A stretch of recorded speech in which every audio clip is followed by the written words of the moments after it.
নমস্কার বন্ধুরা, আমি তোমাদের রঞ্জিত স্যার। আজকে তোমাদের হিস্ট্রি CC5 সেমিস্টার 4-এর লাস্ট মিনিট সাজেশন আমাকে অনেকে কোশ্চেন করছে, স্যার একটু কম করে যেই কোশ্চেনগুলো একদম আসবে সেইগুলো একটু বলে দিন। আমি তোমাদেরকে বলছি যে CC5-এর ক্ষেত্রে সেমিস্টার 4-এ তোমরা এই কোশ্চেনগুলো এই কটা কোশ্চেন করে যাও। যারা এক্সট্রা কোশ্চেন করতে পারবে না, তোমরা 100% কোশ্চেন কমন পাবে। ঠিক আছে, তোমরা 100% কোশ্চেন কমন পাবে এবং তোমরা এখন থেকে এই কোশ্চেন কটা করে গেলে তোমরা পাস করে যাবে। দেখো, আলাউদ্দিন খলজির অর্থনৈতিক সংস্কারে বিশ্লেষণ করো, দিল্লির সুলতানি কি একটি ধর্মস্বী রাষ্ট্র ব্যাখ্যা করো, খলজি বিপ্লব কী, ভারতের ইতিহাসের তাৎপর্য কী, মধ্যযুগে ভারতের সুফি আন্দোলন সম্পর্কে আলোচনা করো। পাশে 15 মার্কস 10 মার্কস আমি আলাদা করে দিয়েছি।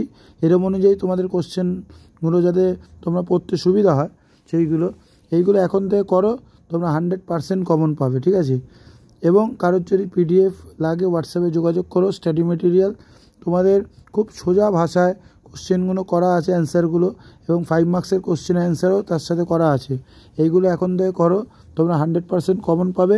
CC5-এ হিস্ট্রিতে যদি তোমরা বলো বেস্ট 4-4টে কোশ্চেন, আমি বলবো আলাউদ্দিন খলজির অর্থনৈতিক সংস্কার, ইলতুৎমিশের ভূমিকা, মোহাম্মদ বিন তুগলকের সংস্কার, ফিরোজ শাহ তুগলকের সংস্কারগুলি আলোচনা করো। এই কোশ্চেনগুলো করলেই হবে।